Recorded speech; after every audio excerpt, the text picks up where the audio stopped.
Boa noite, professor. Boa noite a todos. Boa noite.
Boa noite a todos.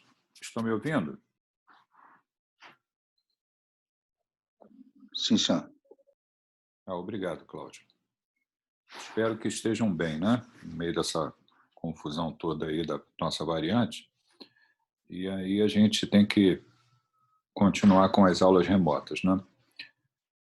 Nós hoje vamos dar seguimento, ou prosseguimento, ao caso clínico que a gente discutiu na aula anterior. Nós discutimos um caso clínico, onde tinha aspectos relacionados ali ao diagnóstico e também questões relacionadas ao tratamento, né? E hoje nós vamos nos dedicar a essa questão, para terminar o caso clínico, que são as questões relativas ao tratamento. É muito importante, né, dentro da disciplina de raciocínio clínico, né, que a gente está, integradora que a gente está fazendo, esse ponto que se refere à decisão terapêutica, quer dizer, o médico, diante de uma questão, né, diagnóstica, né, de um problema médico, ele precisa decidir as intervenções. Então, logo após o diagnóstico, nós temos a decisão terapêutica. Essa decisão terapêutica, ela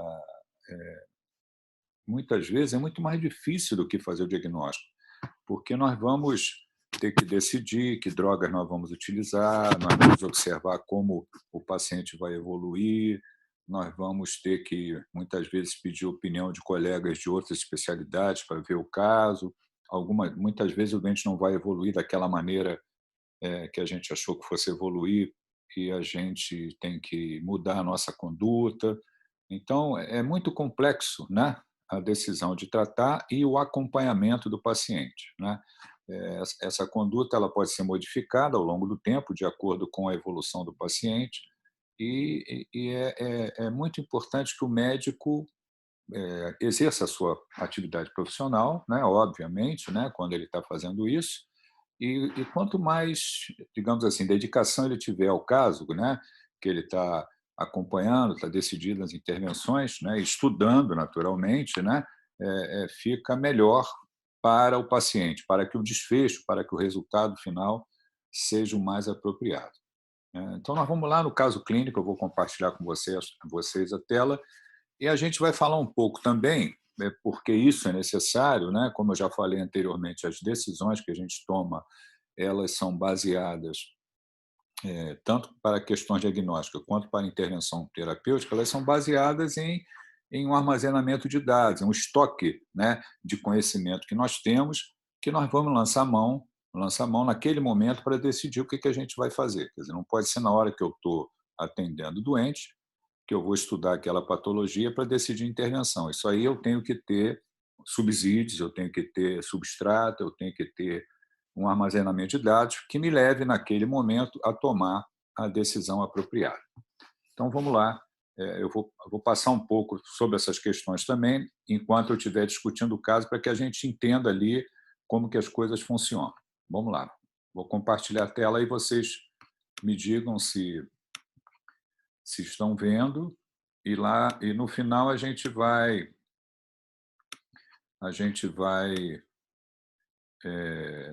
abrir para discussão, tá?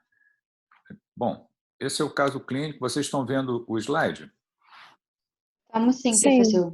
Tá. Então, nós lemos esse caso clínico da última vez, e nós paramos aqui pulso espedioso tibial posterior presente em ambos os pés, né? Na aula anterior, a gente falou a respeito da importância do diabetes, né? Das doenças que estão associadas ali em relação ao paciente diabético, dos critérios diagnósticos, nós comentamos sobre isso também, do uso racional de drogas, né? Os STEPs ali que a gente utiliza para tratar o diabetes tipo 2, que no caso em questão é um paciente com diabetes tipo 2, e aí a gente dá seguimento ali, né? O paciente, na verdade, ele foi atendido pelo setor de emergência e foi internado, porque ele apresentava uma complicação grave, né? Que era uma infecção com área de necrose, com exposição de tendão, e foi hospitalizado por conta disso para ser tratado. Então, nós vamos abordar, a partir dali, o que foi feito com o paciente.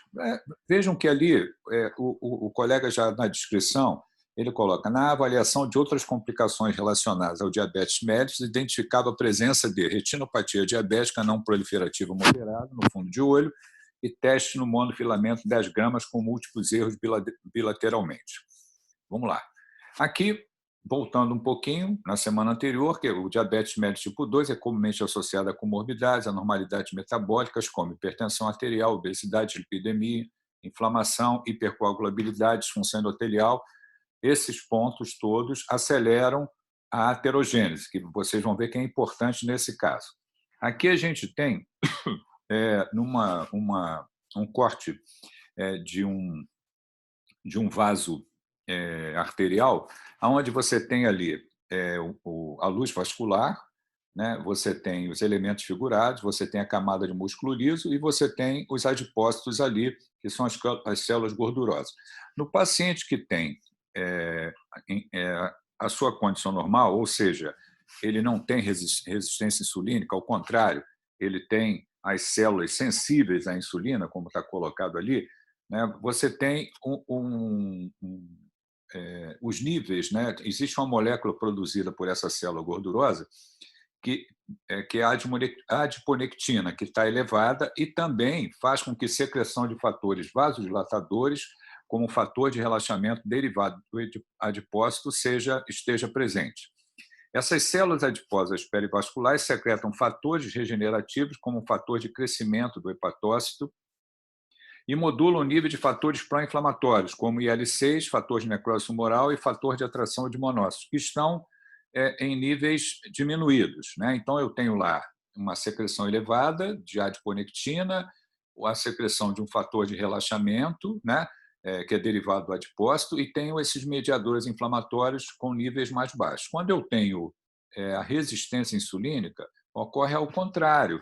Eu tenho a diminuição da adiponectina e também esse aumento desses fatores pró-inflamatórios, como está colocado ali, o fator de necrose tumoral, interleucina 6, esses fatores inflamatórios inibem uma via, que é a fosfatidilinositol quinase 3, né? Que é uma via de transdução da insulina. A gente viu lá como é que a insulina funciona, né? Aumentando a permeabilidade endotelial e a resistência à insulina, promovendo a infiltração de monócitos e macrófagos ali na parede vascular, o que aumenta o estado pró-inflamatório. Então, você vai ter também uma proliferação da camada desse músculo liso. O endotélio ativado expressa fatores de adesão que atraem leucócitos e ativam plaquetas, levando ao aumento da permeabilidade do endotélio e, potencialmente, o desenvolvimento de aterosclerose. Então, essas alterações ocorrem quando nós temos, no diabetes tipo 2, já falamos sobre isso, o componente de resistência insulínica, associado a uma diminuição de produção de insulina pelas células beta-pancreáticas. Isso é o que caracteriza o diabetes tipo 2. aqui o slide completo, e nós temos que a morbidade relacionada ao diabetes tipo 2 é uma consequência de dois fatores, ou dois fatos: a doença macrovascular, que é a aterosclerose, e a doença microvascular, que o nosso paciente apresenta, retinopatia, neuropatia, a gente também tem a nefropatia. Então, uma causa importante de morte por doença vascular, o diabetes mellitus tipo 2, e a retinopatia é uma principal causa de cegueira nos Estados Unidos e no Brasil também. Essa retinopatia, muitas vezes, ela precede o diagnóstico de diabetes tipo 2. Através do fundo de olho, se faz o diagnóstico da retinopatia diabética, né? Aqui, a incidência da retinopatia aumenta com o decorrer do tempo, com o decorrer dos anos de duração do diabetes, tanto no paciente que está fazendo uso de insulina, quanto no paciente que não faz uso de insulina. Aqui uma recomendação de acompanhamento de pacientes diabéticos, falando que o paciente diabético deve ter um exame oftalmológico com uma frequência anual, para detectar se existem anormalidades ou não relacionadas ao diabetes, como a retinopatia. Aqui os tipos de retinopatia, a classificação da retinopatia diabética, a não proliferativa, né? Aqui a proliferativa, diz uma fase inicial, uma fase de alto risco, uma fase severa, e aqui um slide falando, no nosso caso lá, em questão, que é a retinopatia diabética não proliferativa, como aparece no fundo de olho, né? Lesões na retina, exudatos, hemorragia, que caracterizam lá essa retinopatia diabética não proliferativa. Também podemos ter presente, como forma de complicação de doença microvascular, a nefropatia diabética, que é a causa principal de doença renal crônica nos Estados Unidos, né? Uma das maneiras que nós temos de adiar o aparecimento da nefropatia diabética nos pacientes com diabetes tipo 1 e tipo 2, que é o que a gente está falando, é o uso de drogas. As drogas que são representadas pela classe dos inibidores da enzima de conversão do angiotensinogênio e dos bloqueadores dos receptores do angiotensinogênio. São duas drogas que podem ser utilizadas e vão diminuir a chance do paciente evoluir com nefropatia diabética. Esse slide está mostrando que os pacientes que usam captopril, que é um inibidor da enzima de conversão do angiotensinogênio, eles têm um adiamento ali do aparecimento da nefropatia diabética. Também temos, em relação a complicações, em relação à doença vascular, que é periférica, e que aparece no paciente diabético, e também a neuropatia, como uma principal causa de amputação não traumática. Vamos lá, no nosso caso, ele vai evoluir com esse tipo de problema, né? Tá lá na descrição do caso, nós vamos chegar lá e vamos ver como que os médicos decidiram isso, né? A neuropatia diabética é uma questão muito importante, né? Os pacientes desenvolvem uma diminuição da sensibilidade, eles não percebem a dor. Aqui um slide falando a respeito do que poderia estar implicado levando à neuropatia diabética, isso ainda é uma questão controversa. A avaliação dos pés no paciente diabético deve ser feito em todas as consultas para verificar se existe alguma lesão, se existem evidências da neuropatia diabética no paciente. Aqui está falando que deve ser feito um exame compreensivo em relação ao exame dos pés no paciente diabético, anualmente, e em toda consulta para avaliar a possibilidade de doença vascular ou neuropatia. Aqui o que foi feito no paciente, aquele teste para avaliar a sensibilidade com monofilamento. Então, você tem locais nos pés onde você pressiona e observa se o paciente tem a sensação de pressão, a sensação de dor.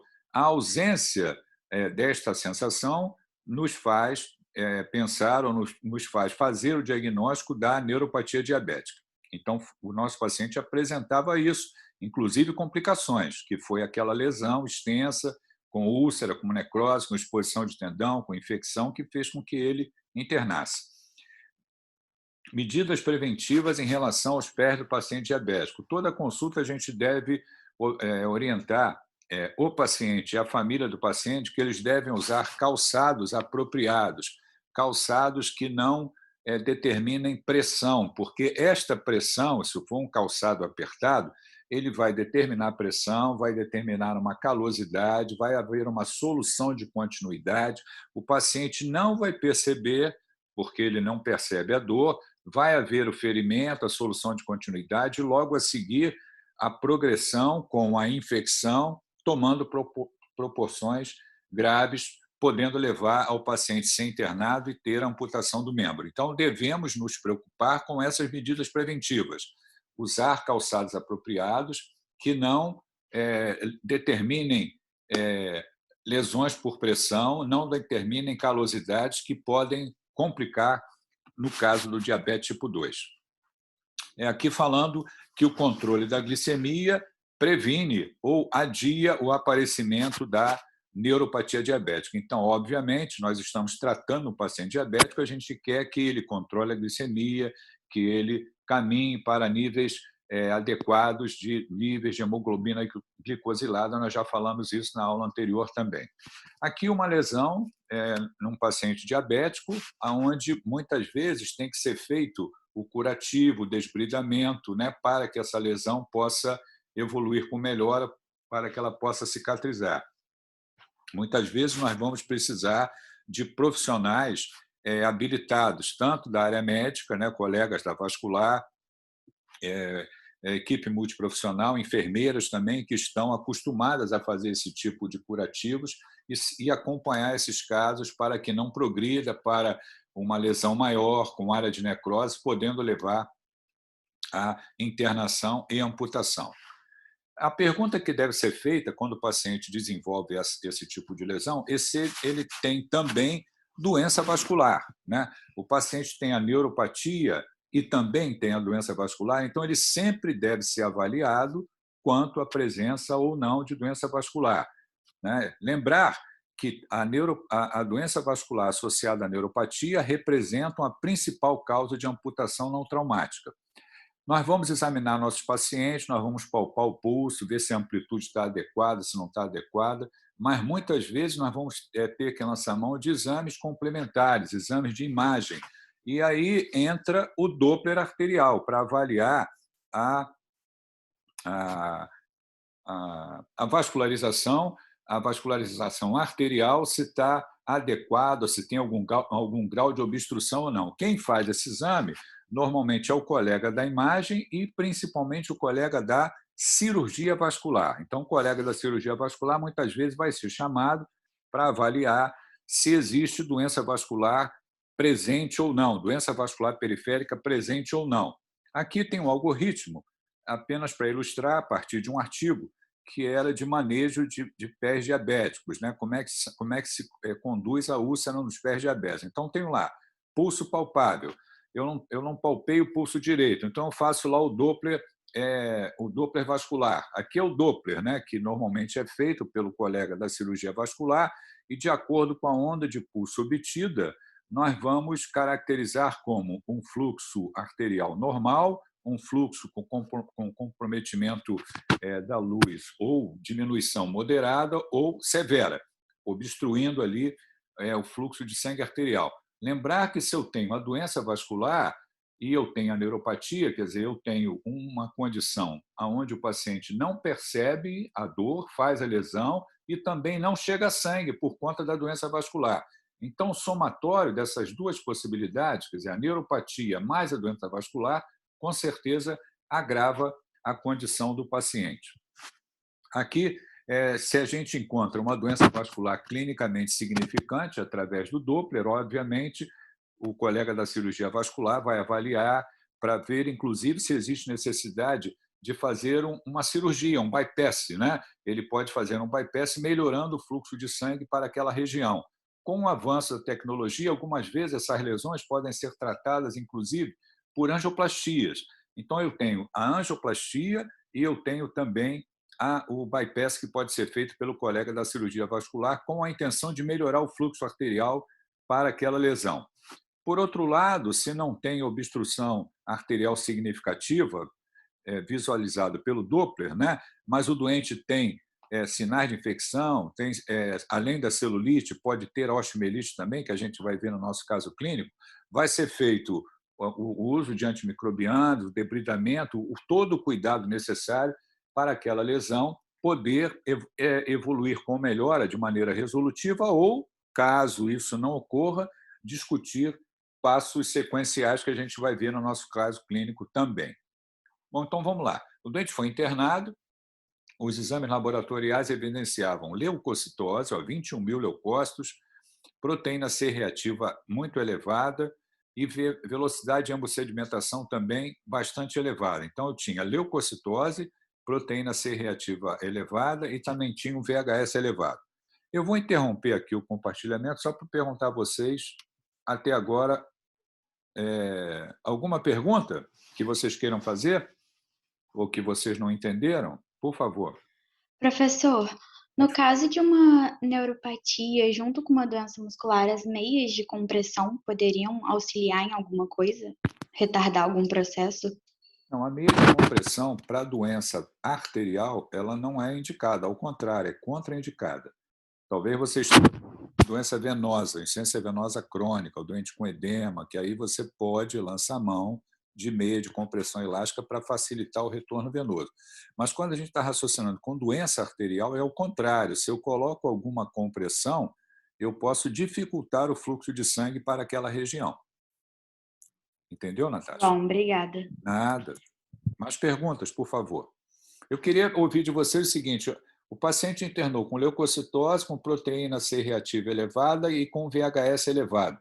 Alguém tem ideia de como é que nós raciocinamos com esses dados? O que nos dizem esses dados quando a gente está? É raciocínio clínico. Eu tenho um doente que tem hemograma com 21.000 leucócitos, uma proteína C reativa muito elevada e um VHS também muito elevado.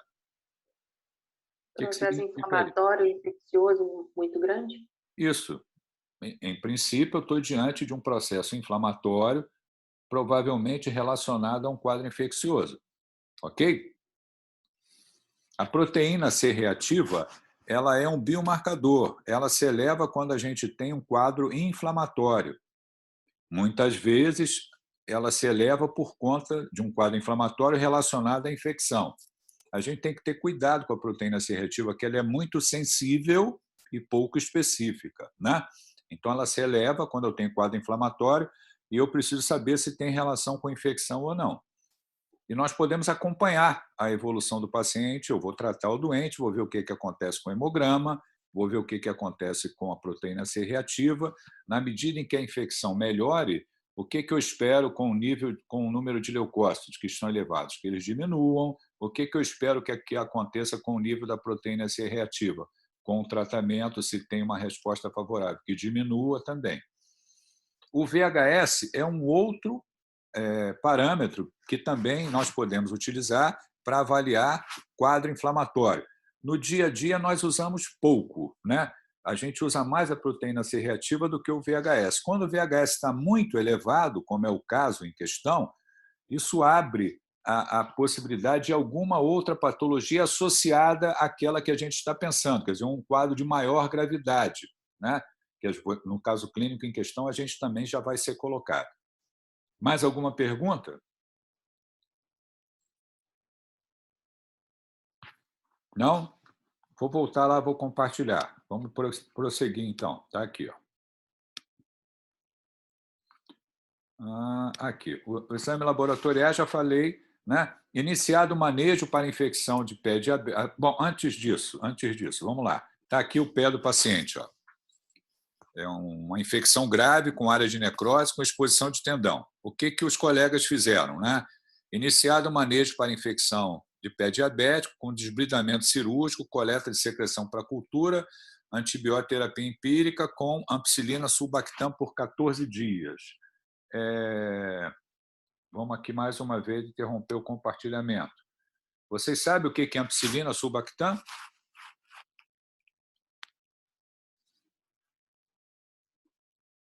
Ou não? Eu não. A ampicilina é um antimicrobiano, é um beta-lactame.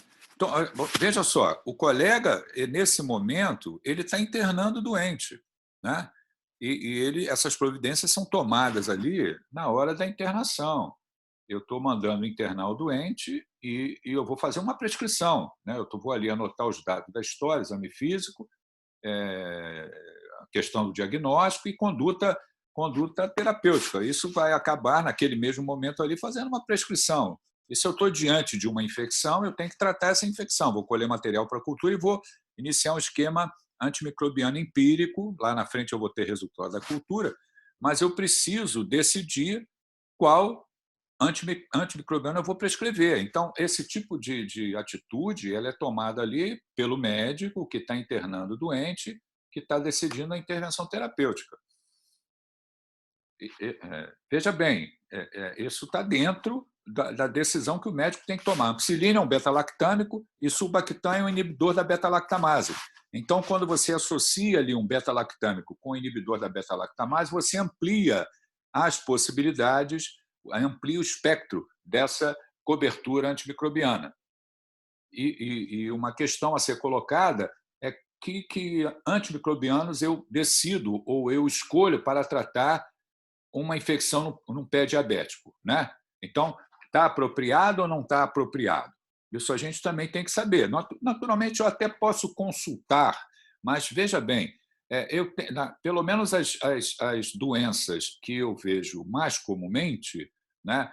E aí está incluído infecções, na maioria das vezes a gente já sabe quais são as drogas que a gente deve utilizar para tratar aquela infecção que está diante de mim ali que eu preciso resolver, né? Vamos voltar ao compartilhamento. Alguma dúvida antes de eu voltar ao compartilhamento, não? Não. Então está ali, ó. Está o pé. Os biomarcadores, eu já comentei, eu posso usar os biomarcadores para uma série de itens, né? Diagnóstico precoce acurado, me dá ideia a respeito da severidade da infecção, né? Seleção de tratamento, se eu vou precisar usar antimicrobiano ou não, a resposta ao tratamento e critério de resolução. Podemos também ter com outro biomarcador, eu tenho vários trabalhos publicados, não com a proteína C reativa, e sim com a procalcitonina, que ela é mais sensível e específica para diagnóstico de infecção do que a proteína C reativa. Aqui, um esquema, as possibilidades de tratamento com antimicrobianos para infecção em pé diabético, aqui para paciente com a forma moderada ou severa. Se vocês olharem lá em cima, está colocado lá a possibilidade de ampicilina com sulbactam para tratar esse tipo de infecção. Então, a conduta foi apropriada, né? Por 14 dias, observando diminuição de sinais flogísticos locais, mas com permanência do VHS elevado. Aí, o paciente foi tratado, ou está tratando, né? Diminuiu o aspecto local da infecção, mas continuou com VHS elevado. Quer dizer, se continuou com VHS elevado, a pergunta é por que isso está ocorrendo? E aí, o que os colegas fizeram? A radiografia não acrescentou, não mostrou alterações, devido à impressão clínica de osteomielite, quer dizer, quando eu tenho a infecção que se estende para o osso, causando osteomielite, eu tenho que ter um tratamento mais prolongado e, muitas vezes, isso faz com que os marcadores inflamatórios estejam elevados e continuem elevados. Então, devido à impressão clínica de osteomielite, reforçada pela presença de úlcera grande e VHS elevado, foi solicitado ressonância nuclear magnética do pé direito. O exame demonstrou no quinto pododáctilo hipossinal em T1 com brilho intenso após gestão de contraste, figura 2, além de hipersinal em T2, achados compatíveis com a osteomielite. Quem dá esse diagnóstico, quem dá o laudo de uma ressonância, é o colega da imagem. Então, vai fazer a ressonância e tem o laudo do colega da imagem. O laudo do colega da imagem mostrou que havia envolvimento ósseo, que havia osteomielite, né? Imagem na osteomielite. Ali, nesse momento, realizou-se novo desbridamento cirúrgico, estendendo-se a antibioterapia, que aí eu tenho que prolongar a antibioterapia por 6 semanas. A cultura evidenciou Escherichia coli sensível à ampicilina sulbactam, quer dizer, aquilo que estava sendo feito está correto. A cultura mostrou um micro-organismo e o antibiótico que eu estava usando mostrou que esse organismo tinha sensibilidade à ampicilina ao sulbactam. Na 4ª semana de tratamento, houve piora importante do aspecto da ferida, com aumento da necrose, presença de secreção purulenta, esverdeada abundante, ou seja, mudou o curso ali do quadro do paciente. Optado por novo desbridamento cirúrgico, onde foi constatado lojas abaixo da musculatura extensora da perna que se estendia até o joelho. Solicitado Doppler fluxometria do membro que não constatou fluxo na artéria pediosa e diminuição significativa da artéria tibial posterior. Veja, a infecção havia piorado e o Doppler arterial mostrava que não havia fluxo. Nesse momento, a equipe cirúrgica indicou a amputação do membro ao nível da coxa, o que foi veementemente negado pelo paciente e corroborado pelos familiares que não autorizaram o procedimento. A equipe cirúrgica realizou o desbridamento e curativo do membro. Durante a madrugada, o paciente apresentou episódio de hipotensão arterial não responsiva à reposição volêmica, sendo iniciado noradrenalina. Apresentou piora progressiva do quadro, evoluindo com SARA, insuficiência respiratória, a despeito do tratamento evoluiu para o óbito. Amputação, que a gente vai discutir, né, como é que isso é resolvido, e eu vou interromper o compartilhamento mais uma vez, para que a gente converse.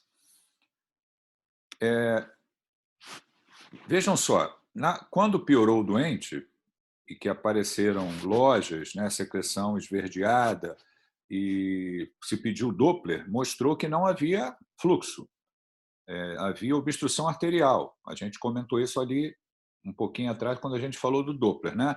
Nesse momento foi feita a abordagem da família quanto à amputação. Os colegas viram que não havia outra opção para resolver aquela questão. Tanto o paciente quanto a família do paciente negaram veementemente essa possibilidade. O que vocês acham? Professor, eu tenho uma dúvida. Esse medicamento que foi usado, ele foi a nível local, foi aplicado no próprio pé da pessoa? Desculpe, eu não ouvi o que você falou. Esse medicamento que foi posto, ele é colocado no pé da pessoa ou é um medicamento para diminuir a glicemia? Qual medicamento, Sérgio, que você está falando? Do antibiótico, essas outras coisas. É sistêmico. Ali é intravenoso. Aquele tipo de lesão não se trata com um antibiótico local, né? Não existe isso, né? Não vai fazer diferença nenhuma. Você tem que tratar a nível sistêmico. Você pode até fazer curativo, desbridamento, mas o que vai resolver a infecção é um antibiótico administrado por via sistêmica. Além disso, além da infecção de tecido mole, a celulite, né, havia também um envolvimento ósseo, obrigando a extensão do tratamento para 6 semanas. Então, é antibiótico venoso. Ok? No caso, essa inflamação, então, ela já devia ter há tempo, né? Não foi algo de um dia para a noite que aconteceu essa úlcera. E você está falando... do pé diabético. No ponto dela ter que amputar quase a perna inteira. Não. Foi por uma falta de cuidado que ela levou um tempo até chegar no atendimento, certo? Não, se você vê, foi mostrado a figura, como o paciente foi admitido, aquela figura que é mostrada é na internação do doente. Ele já chegou no pronto-socorro com aquela lesão no pé, grave. E o colega internou e tratou, e começou a tratar. É isso que a gente está discutindo. Se a gente olhar para trás, o que nós estamos internando são consequências de uma lesão grave num pé diabético. Por quê? Porque evoluiu com neuropatia, tinha doença vascular, houve uma solução de continuidade, houve progressão da lesão, infecção, até que fez com que ele fosse levado ou trazido ao pronto-socorro para ser atendido. E aí ele foi internado para tratar. Ok?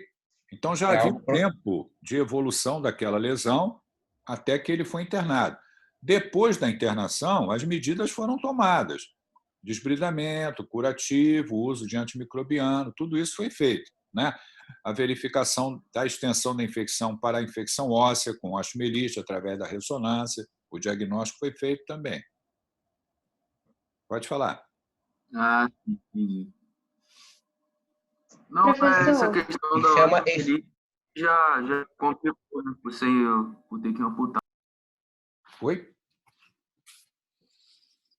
Essa questão que ele tinha óssea que já fez que complicasse ainda mais o caso, que a única situação seria de amputação, né? Não. Que a família não queria.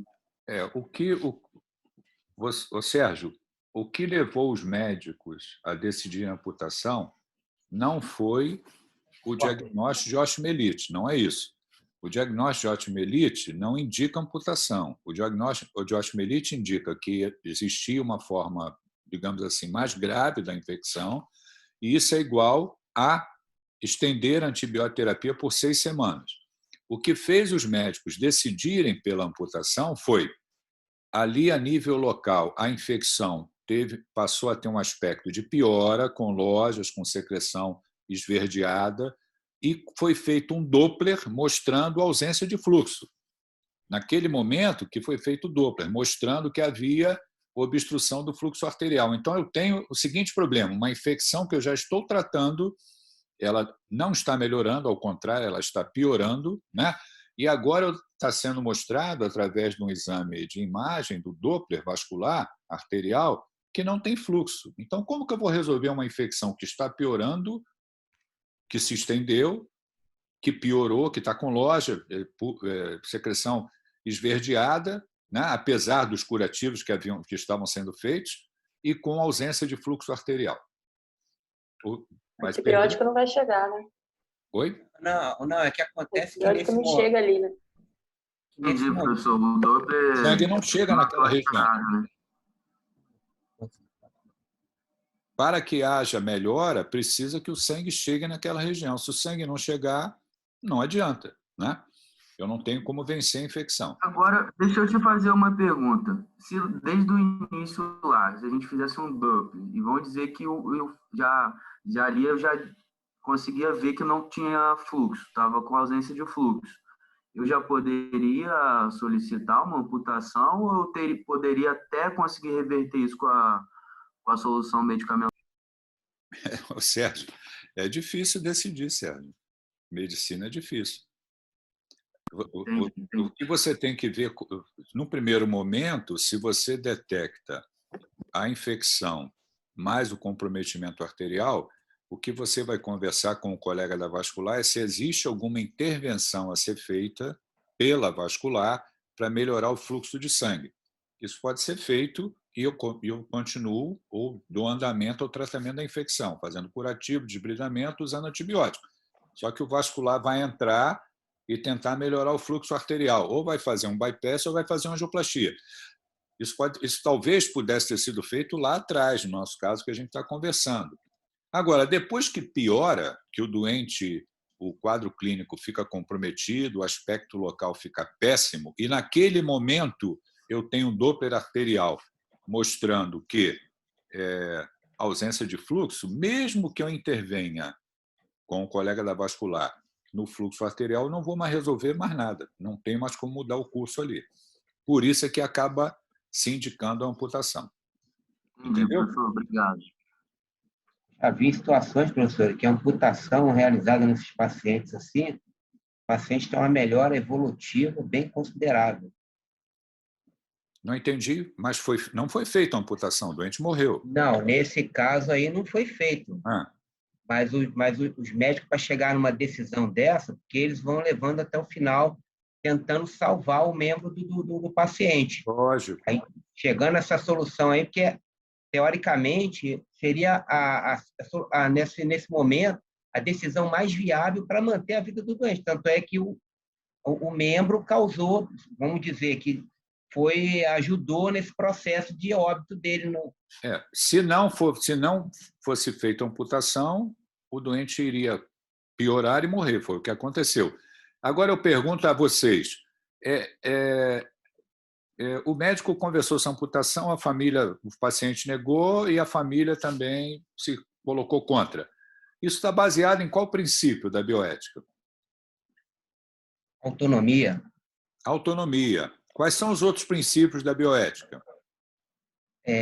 Não maleficência, beneficência e justiça. Exatamente. Então, exatamente pelo princípio da autonomia, o doente tem o direito, se ele está lúcido, de se negar a realizar o procedimento. é uma situação muito chata, porque o médico sabe que para aquele doente ficar vivo, eu tenho que amputar. E o doente se nega a permitir a amputação. Quer dizer, no caso ali, tanto o paciente quanto a família. Para a amputação ser feita, precisa que o doente concorde, ele assine um termo de responsabilidade, né? Ou a família, se o paciente não tiver condição de resolver isso, a família assine um termo de responsabilidade autorizando a amputação. Agora, respeitando o princípio da autonomia, isso foi negado, e aí o que mais a ser feito, além de curativas, medidas de suporte, o doente piorou e morreu. É difícil.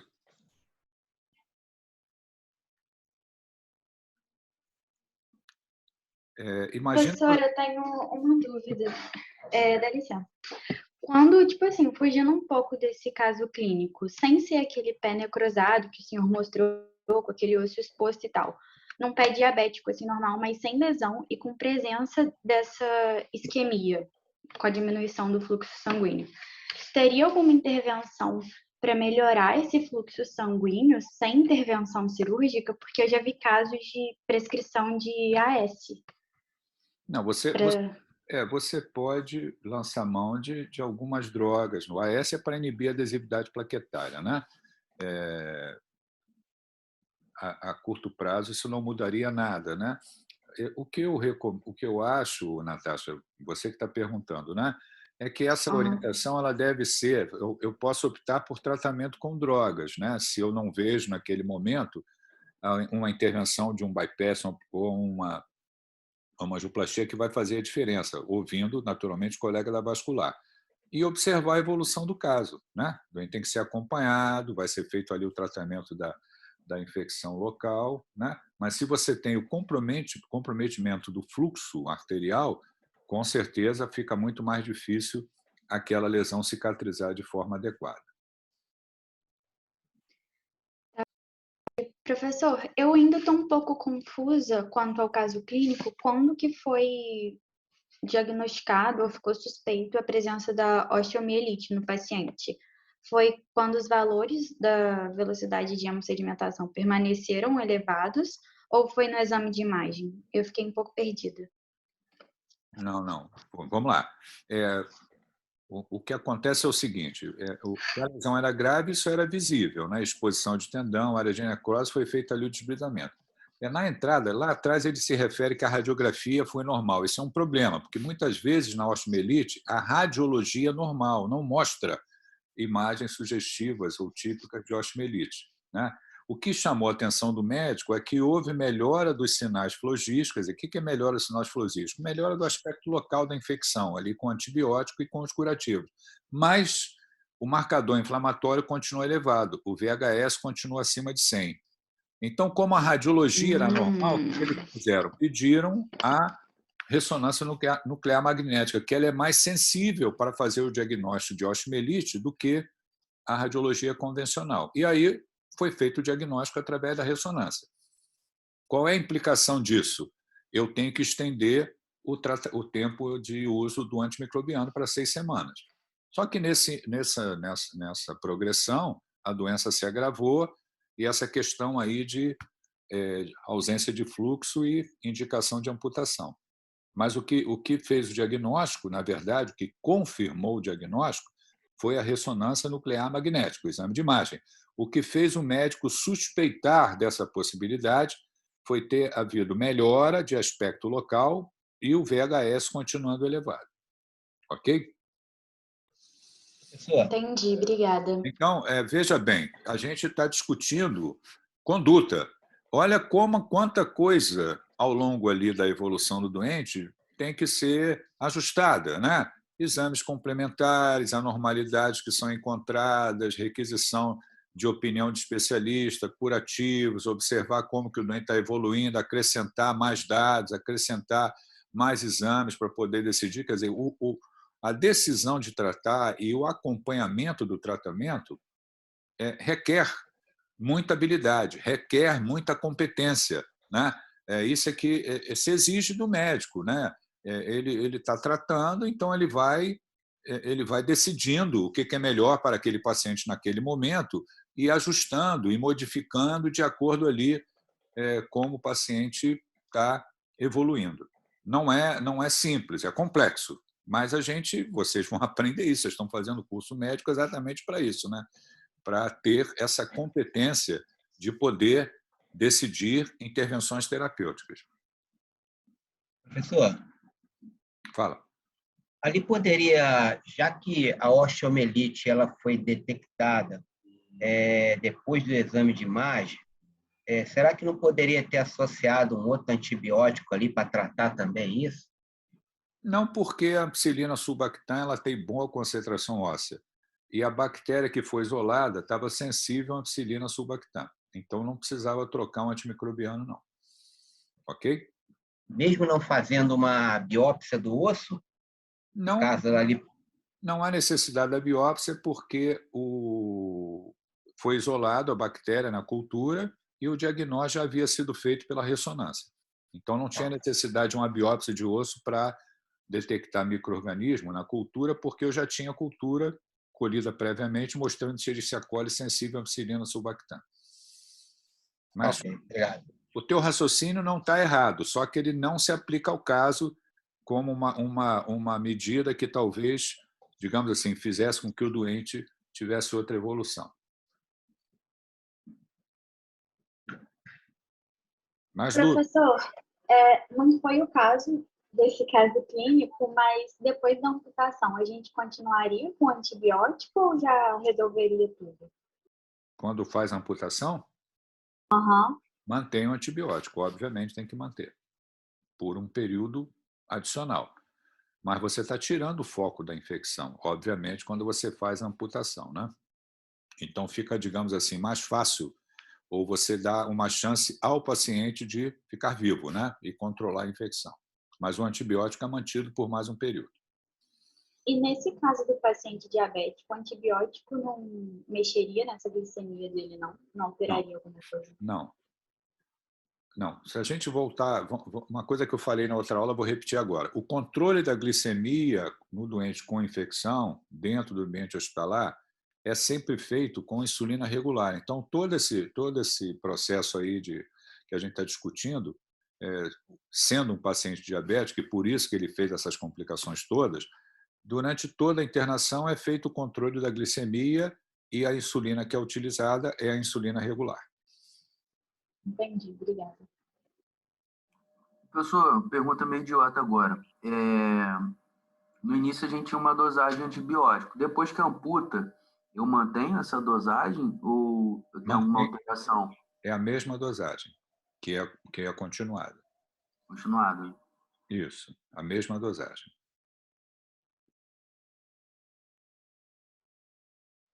Mais perguntas?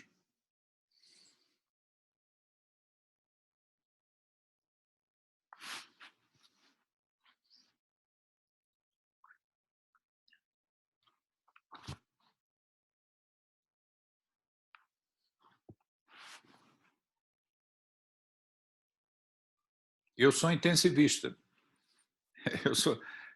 Quer dizer, fui, né? Porque agora eu já estou velho, eu sou coordenador de técnico, né? Mas a minha vida inteira, 40 anos trabalhando na UTI. Então, eu vi esses casos quando ali aquelas duas últimas linhas do caso, quando o paciente piorou, chocou, noradrenalina, insuficiência respiratória e pega em CTI para o doente. Aí a gente vai ver o doente no CTI sem conseguir mudar nada, porque não foi feita uma amputação, o doente vai morrer, né? É complicado isso, né? E algumas vezes até se tenta reconversar com a família para ver se, a partir do momento que o doente deteriora, francamente, né, pode ser que a família mude de opinião, né? O doente mude de opinião. O doente, algumas vezes, nem tem como decidir mais. É a família que decide, né? Mas pode ser tarde demais também, né? Quer dizer, se eu estou com um doente gravíssimo e ali, naquele momento que o doente gravíssimo, chocado, sem sustentar a pressão arterial, com insuficiência respiratória, com uma troca péssima, fazer amputação naquelas condições, pode ser que também não mude mais absolutamente nada. O doente vai morrer apesar de amputar, né? Então, deixou amputar, mas morreu, né? Essa decisão tem que ser tomada também em tempo hábil, porque senão os procedimentos são feitos e não mudam mais nada, né? Tem que ser feito em tempo hábil. No caso que a gente está discutindo, havia tempo hábil, só que houve negativa do paciente e da família. Mas isso é uma outra coisa que a gente tem que também colocar quando a gente está tratando os pacientes, né? Dentro aí do raciocínio clínico. Quer dizer, eu tenho que decidir as intervenções em tempo hábil. Não adianta eu decidir as intervenções corretamente em momento que não é apropriado, né? Então, por exemplo, eu vejo o doente piorar, eu vejo o doente deteriorar, eu vou lá fazer o Doppler lá no final e vejo que está com ausência de... Aí eu chego para a família e falo assim, tem que amputar.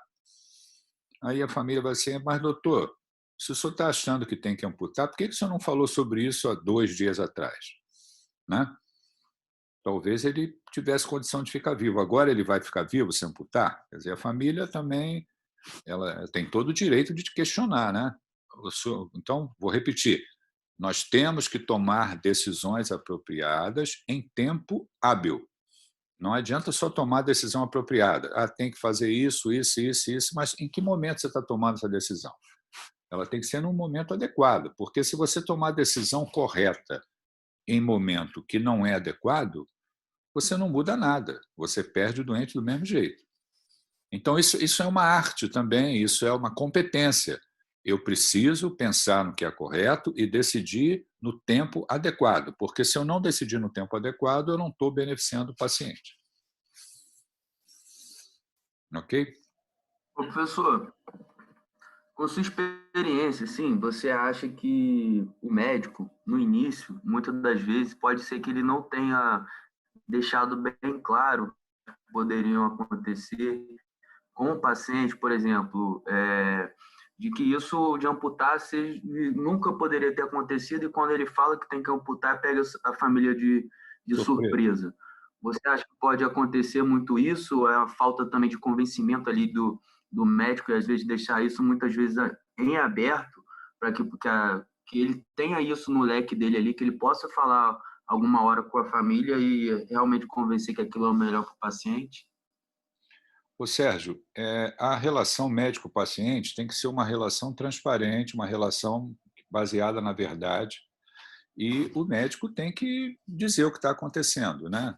Para o paciente e para a família do paciente. Isso é uma obrigação dele. Ele pode, por exemplo, vamos lá, eu sou intensivista, eu sou clínico, se coloca na posição de clínico, você está passando visita na enfermaria. E aí você está tratando ali a lesão, aquela ferida que você está achando que está evoluindo com piora, e você acha que possa ter presente ali também uma obstrução arterial. Aí você chama o colega da vascular, ele faz o Doppler e mostra que tem uma ausência de fluxo significativa, que não há o que fazer do ponto de vista cirúrgico ou intervenção, que a conduta diante daquela infecção seria amputar. Pronto, o cenário mudou. Eu agora tenho que conversar com a família sobre essa possibilidade. Aí você pode fazer o seguinte, ou você conversa sobre isso, ou muitas vezes você pede o colega da vascular para conversar junto com você. E o colega da vascular olha, eu fiz o exame, tem uma obstrução severa, não há como melhorar aquela infecção, e diante do que está acontecendo, a melhor conduta é proceder à amputação. Então, a relação tem que ser transparente, tem que ser boa, a relação médico-paciente, e baseada na verdade. Não adianta você esconder as coisas e eu não vou contar hoje, vou contar amanhã. Isso não é papel de médico, né? Não é papel de médico. O médico ele é um profissional. Então ele vai conversar com a família. Se a família não está entendendo, né? Eu sou filha dele, mas eu não quero, não sou eu que vou resolver. Por favor, então, minha senhora, chame seus familiares próximos, seus irmãos, que a gente precisa conversar. Não sou eu. Não vou eu, vou chamar o colega da vascular para conversar com vocês aqui, para explicar tudo direitinho o que está acontecendo. É assim que tem que ser feito, né? A família pode até, num primeiro momento, se colocar contra e depois mudar de opinião, de acordo com as explicações que foram dadas. Isso ocorre também, né? Então, e a pergunta que foi feita, se um médico jovem ele pode ficar em dúvida, com certeza. Esse ano, eu vou fazer 44 anos de formado, mas eu estudei igual a vocês, eu fui recém-formado igual vocês vão ser, entendeu? A gente fica com dúvida. Como é que a gente resolve isso? Né? Estudando, conversando com os pacientes, com a família dos pacientes, conversando com colegas mais experientes, né, para poder nos ajudar a tomar a decisão. Né? Então, vem cá, vê esse caso comigo aqui, vê o que você acha, vê o que está faltando fazer, o que é melhor fazer. Eu estou fazendo isso e isso, você acha que deve haver alguma correção ou não? A gente aprende muito com os médicos que têm mais tempo de formado, que são os médicos mais experientes. A gente chama isso de ensinamento vertical, né?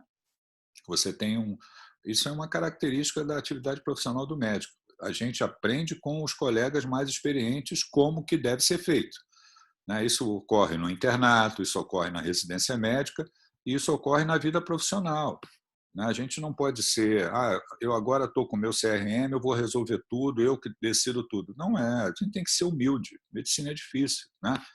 É difícil para todo mundo, casos são difíceis para todo mundo. Então, um caso desse, se você é um médico recém-formado, você vai, cadê o colega da vascular que eu quero conversar com ele? Deixa eu conversar com um colega mais experiente, me ajuda aqui, como é que eu resolvo isso, como é que eu converso com a família, como é que eu vou abordar a família. Isso não é nada demais, isso é normal, normal. Mas não pode ser omitido, porque se eu tenho um problema a ser resolvido, né? E hoje é terça-feira. Aí eu falo, não, eu não vou conversar com a família, eu vou conversar na sexta. Aí, sexta-feira, o doente já piorou de um jeito que, mesmo que você convença para fazer a amputação, o doente vai morrer. Aí você vai pensar assim, caramba, se eu tivesse conversado com essa família e com o paciente na terça-feira e ele tivesse permitido a amputação, ele teria ficado vivo. Eu estou conversando na sexta-feira, ele está permitindo que seja feita a amputação, a família, mas o doente morre. Aí o que aconteceu? O médico demorou a conversar sobre o problema. Então, não adiem decisões difíceis, não adiem, porque a decisão difícil que o médico tem que tomar, muitas vezes quem vai pagar o preço é o doente. Então, a gente tem que ter transparência, tem que falar a verdade. É uma decisão difícil? Vamos conversar. Isso que tem que ser feito. Conversa com a família, conversa com o paciente, conversa com um colega mais experiente, lança a mão de especialista, mas não adiem, porque o preço a ser pago pode ser muito, muito alto, a vida do doente que vai embora. Porque eu tinha que resolver alguma coisa hoje, eu deixei para resolver daqui a 2, 3 dias. Isso não é da atividade profissional do médico. Não vai fazer isso, né? Não pode fazer isso. Isso é completamente fora de propósito. Se eu estou comprometido com aquele paciente, o que eu preciso fazer para salvar a vida dele? O que eu preciso fazer para tratá-lo? Eu estou enrolado? Não tem problema. Vou conversar com outros colegas, vou pedir mais exame, vou conversar com o especialista, é assim mesmo.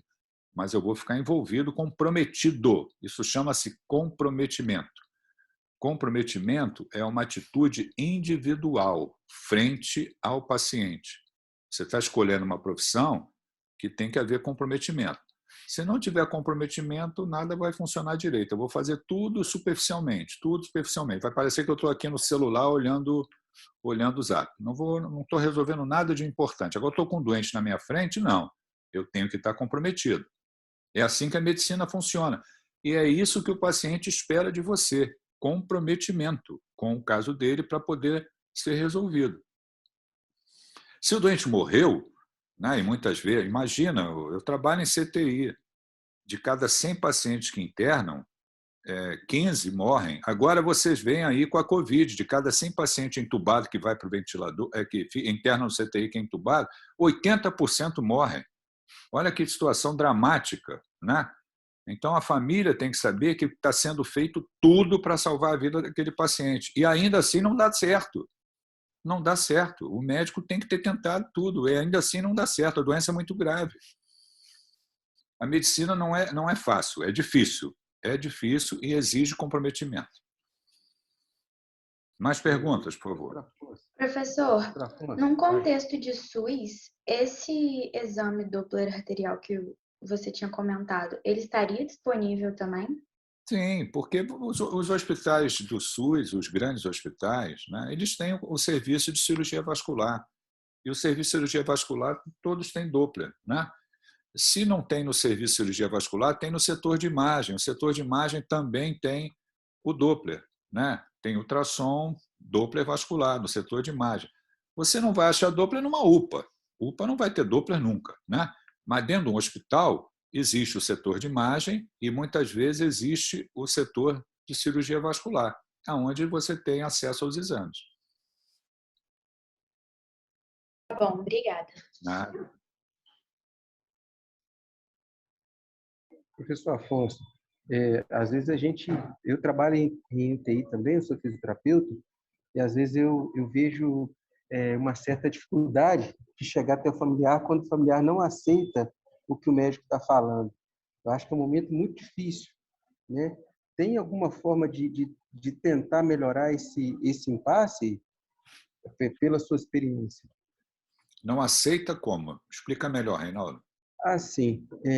Eu vivencio que, às vezes, o médico plantonista ou rotina vai passar o quadro para o familiar. E aí, antes, quando ele começa a falar, o familiar já começa a entrar em certo conflito. Mais isso, mais aquilo, mais isso, mais aquilo. E, às vezes, o médico não consegue falar o que ele queria falar, da forma que ele queria falar. E eu acho que isso interfere muito nessa forma que esse médico gostaria de falar, de forma clara.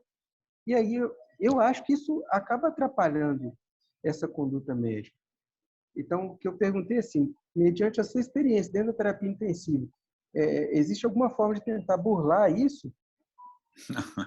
Mas isso não tem uma receita, não, Reinaldo.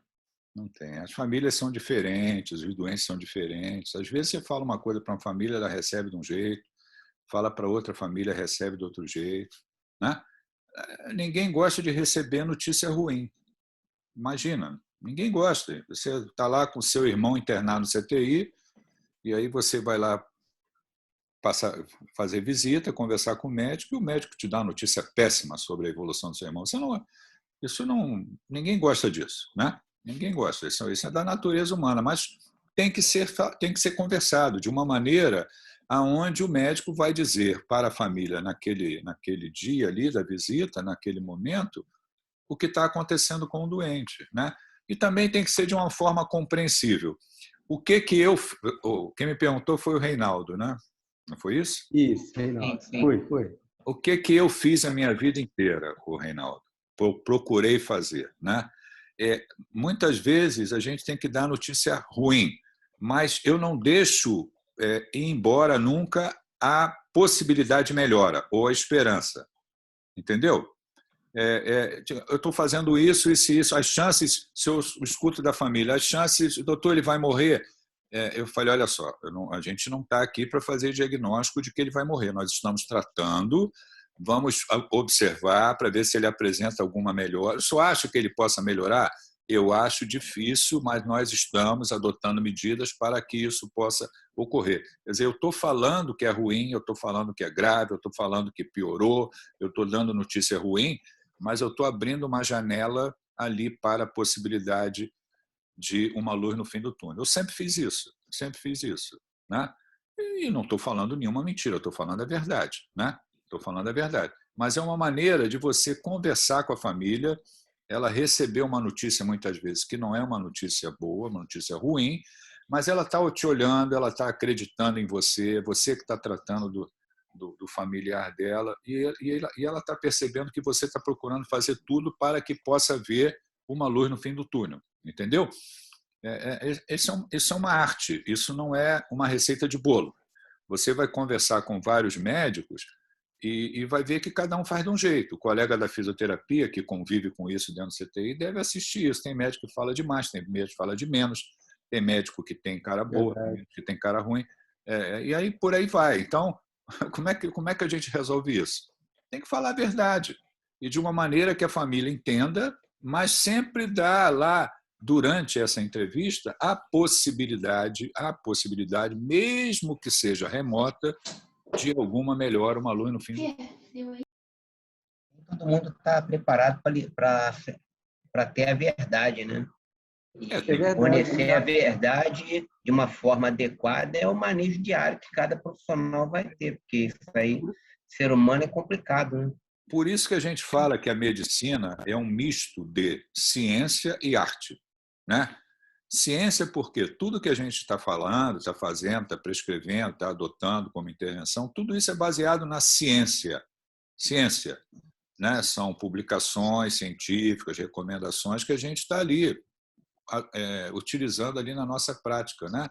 Isso é ciência. E arte por quê? Porque cada um tem ali o seu toque pessoal. Então, tem um pouquinho de arte também. Tem médico que... Você pode colocar 2 médicos para conversar com a família sobre o mesmo problema, e ali a família vai dizer, eu adorei aquele médico, eu detestei aquele. Falaram da mesma coisa, é o mesmo paciente, né? Aí você bota 2 médicos para falar, dá notícia para essa família, dá notícia para essa família. A família vai dizer, aquele ali eu quero conversar com ele amanhã novamente. A outra eu não quero nunca mais olhar para ele, que ele me passou uma impressão péssima. Pronto. O que fez a diferença? É a arte. São pessoas diferentes falando sobre o mesmo paciente. Então, a medicina tem um pouquinho de arte também. Tem muita ciência e um pouquinho de arte. Isso algumas vezes, faz a diferença. Vocês que estão aprendendo medicina, me desculpem, né, eu falar isso para vocês, mas vocês ouçam, né? Todo charlatão tem boa conversa, né? Todo charlatão na medicina tem boa, vai atrás de alguém, vai convencer alguém a fazer alguma coisa. Então, isso é uma característica de todo charlatão. Fala muito, fala bem, convence todo mundo. Mas o que ele está falando ali de ciência, o que ele está falando de verdade? Nada. Então, a gente não pode ir atrás daquele médico maravilhoso que fala, que explica e só dá boa notícia e todo mundo agrada todo mundo, algumas vezes prescrevendo coisas que não têm respaldo científico. Isso é charlatanismo. Mas uma característica que ele tem para convencer as pessoas, qual é? Ele tem a palavra, ele convence, ele fala, ele faz uma entrevista de 1 hora com a pessoa, fica todo mundo maravilhoso, maravilhado. Adora aquele médico. E o que ele prescreveu? Prescreveu uma medicação que não faz diferença nenhuma. É a vida. É a vida, né? Então, nós não queremos isso para vocês. Vocês têm que se formar bons médicos. Então, qual é a característica do bom médico? Ele tem muito de ciência e tem uma parte de arte também, mas visando o bom atendimento, visando a boa atividade profissional e não enveredar por caminhos que não são os adequados, entendeu? Obrigado. Mais alguma pergunta?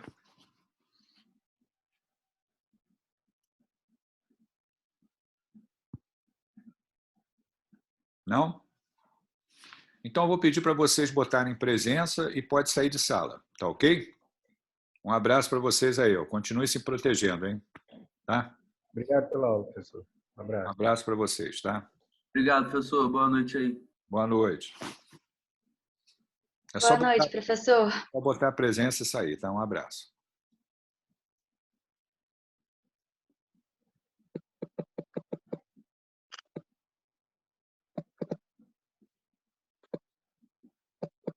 Professor, Oi, pode falar. professor, meu teclado tá ruim, eu não tô conseguindo colocar direito. Você pode anotar meu nome aí? Tiago, né? Thiago de Amorim, isso. Ok. Peraí, deixa eu tentar de novo aqui, peraí.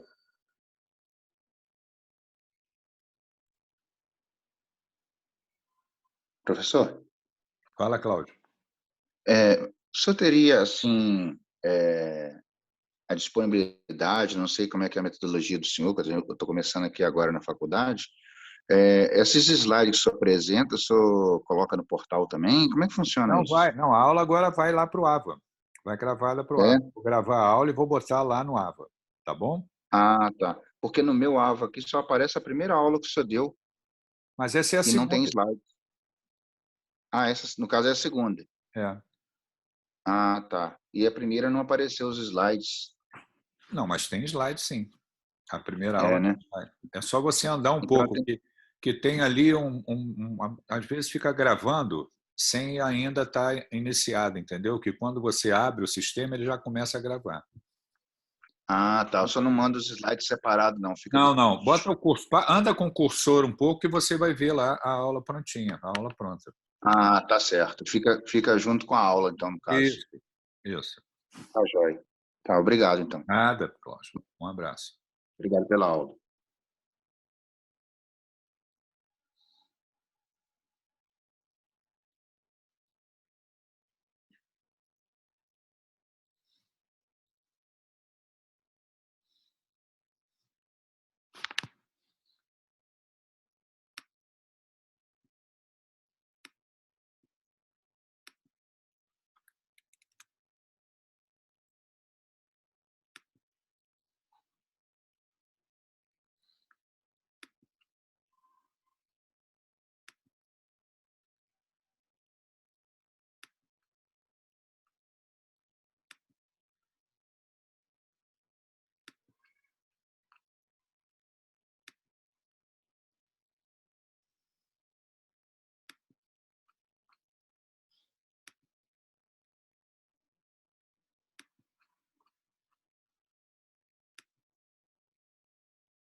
Professor Afonso, Reinaldo novamente. Parece que eu e o Tiago entramos na sala errada, que nós somos da turma A.